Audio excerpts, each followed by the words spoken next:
Hello दोस्तों, स्वागत है आप सभी को हमारे इस YouTube चैनल पे। क्या आप भी सब्जेक्टिव क्वेश्चन आंसर याद करते हैं और आपसे याद नहीं हो पाता? लॉन्ग क्वेश्चन देखते ही आपका माथा चकरिया जाता है और आप कहते हैं यह हमसे होने वाला नहीं है। तो आज की यह वीडियो काफ़ी महत्वपूर्ण आपके लिए होगा, क्योंकि आज की इस वीडियो में मैं 5 सबसे बेस्ट तरीका बताऊँगा। जिस तरीके को आप अपना लेते हैं, जिस टिप्स को अगर आप अपना लेते हैं तो निश्चित ही आप सब्जेक्टिव क्वेश्चन बड़े से बड़े लॉन्ग आंसर को आसानी से याद कर पाएंगे। ठीक है, और लास्ट में मैं बड़े से बड़े प्रश्न और उत्तर को कैसे याद करता हूं यह भी बताऊंगा। इसलिए आप सभी को इस वीडियो को शुरू से लेकर लास्ट तक देखना है बिना स्किप किए, क्योंकि स्किप करेंगे कुछ ना कुछ जरूर छूट जाएगा आपका। इसलिए बिना स्किप किए इस वीडियो को शुरू से लेकर लास्ट तक देखेंगे। तो चलिए वीडियो को शुरुआत करते हैं। इससे पहले अगर आप हमारे चैनल पर नए हैं तो चैनल को सब्सक्राइब करके बेल आइकन को ऑल पे क्लिक कर लीजिए, क्योंकि इसी तरह का वीडियो आपको इस चैनल पे काफी ज्यादा देखने को मिलेगा। ठीक है, देखिए सब्जेक्टिव क्वेश्चन याद कैसे करेंगे इससे पहले मैं बता देता हूं। क्वेश्चन है ना 3 तरीके का होता है। मुख्य रूप से क्वेश्चन 3 तरीके का होता है।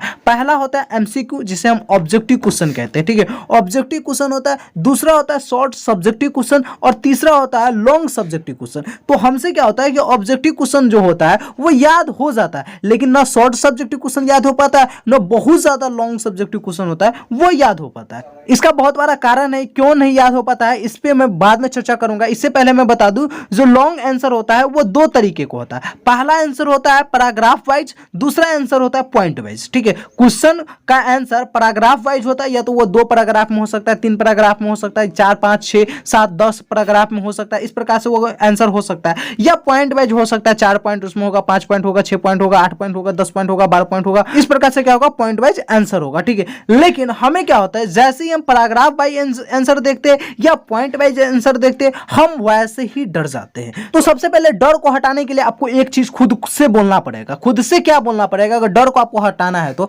खुद से बोलिए कि यार ये हमसे हो जाएगा। हम लोग क्या है, यही नहीं बोल पाते कि हमसे हो जाए। जैसे हम देखते हैं 3 पैराग्राफ का आंसर है या 10 पॉइंट का आंसर है, उसी बार हम छोड़ देते, कहते हैं ना ना ये हमसे याद होने वाला नहीं। तो सबसे पहले आपको खुद से बोलना पड़ेगा कि यार मुझसे यह हो जाएगा। उससे पहले मैं एक सच्चाई बताता हूं आप सभी को। लॉन्ग आंसर जो होता है वो शॉर्ट आंसर के कंपैरिजन में काफी इजी होते हैं। बस हमें पढ़ने के तरीके को थोड़ा सा बदलना पड़ेगा।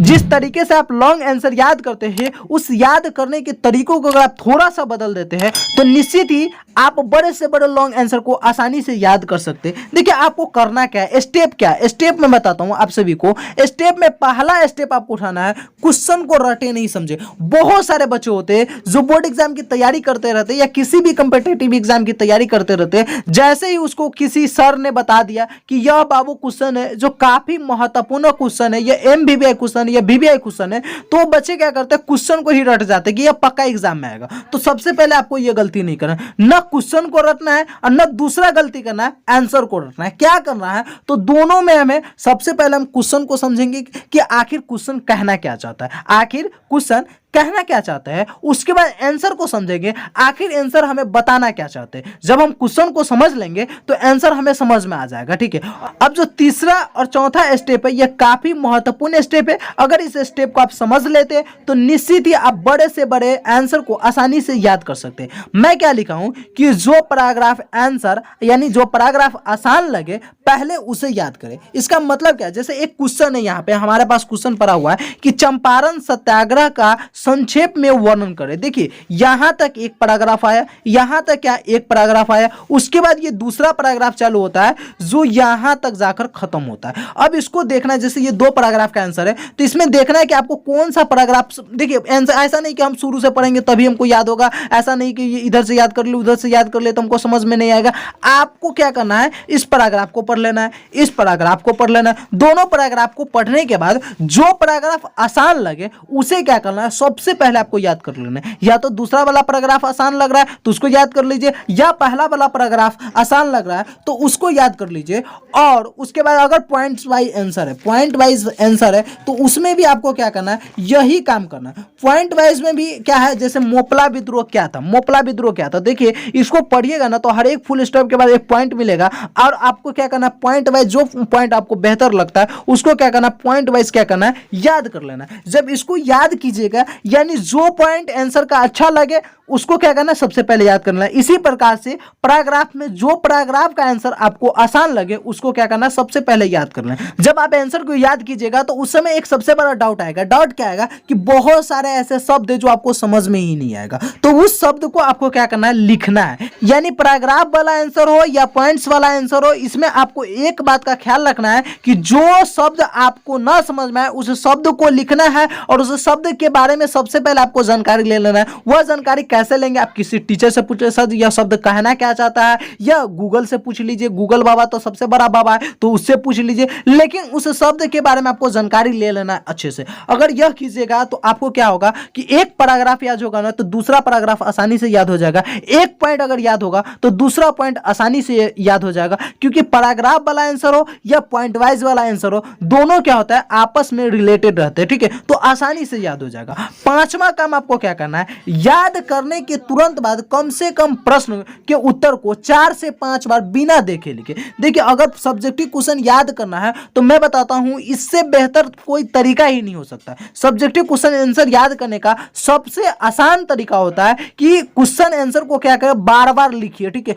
जैसे ही मान लीजिए हमें कोई प्रश्न है जो हमें याद हो जाता है तो उस प्रश्न को हमें क्या करना है, जैसे मैं बता रहा हूं, जैसे मान लीजिए यह खूनी रविवार के विषय में से आप क्या जानते हैं, इसको आप याद किए, यह प्रश्न आपका याद हो गया, तो इस प्रश्न के आंसर को, इस प्रश्न को भी यानी प्रश्न आंसर दोनों को आपको क्या करना है, बिना देखे 4 से 5 बार लिखना है। जैसे ही आप 4 से 5 बार इस प्रश्न को लिखेंगे निश्चित ही यह प्रश्न आप कभी भी नहीं भूलेंगे, कभी भी इस प्रश्न को आप नहीं भूल सकते। इसीलिए कहा जाता है कि अगर लॉन्ग आंसर याद करना है तो सबसे आसान तरीका होता है लिख लिख कर याद करें, ठीक है। और मैं आप सभी को शुरू में बताया था कि मैं कैसे बड़े से बड़े आंसर को याद करता हूं, यह भी बताऊंगा। तो मैं कैसे याद करता हूं इसके लिए मैं छठा पॉइंट लिखा हूं। मैं क्या करता हूं, सुबह को याद करता हूं। सुबह को क्या होता है, माइंड मेरा बहुत फ्रेश रहता है, तो जब भी मेरा माइंड फ्रेश रहता है सुबह को, या मेरा माइंड कब फ्रेश रहता है, मैं जब बहुत ज्यादा खुश रहता हूं, बहुत ज्यादा खुश रहता हूं तो उस समय मेरा माइंड काफी ज्यादा काम करता है, ठीक है। तो मैं सुबह को बड़े से बड़े आंसर को याद कर लेता हूं, या तो मैं खूब ज्यादा खुश रहता हूं उस समय क्या करता हूं, बड़े से बड़े आंसर को याद करता हूं और वो आसानी से याद हो जाता है, ठीक है। अगर आप सभी खूब ज्यादा खुश रहिएगा उसमें फुल्ली माइंड काम करता है, या तो सुबह के समय पूरा का पूरा माइंड काम करता है। तो या तो आप अगर याद करना है बेहतर तरीके से किसी भी बड़े से बड़े आंसर को तो आप सुबह का याद कीजिए, या मैं एक प्रैक्टिकल बताता हूं कि आप सभी जब बहुत ज्यादा खुश रहिएगा ना उस समय ना आप सभी है ना लॉन्ग आंसर को याद करके देखिएगा, बड़ा आसानी से याद हो जाएगा। ये विथ प्रैक्टिकल आप करके देखिएगा, सच बोल रहा हूं कि याद हो जाएगा।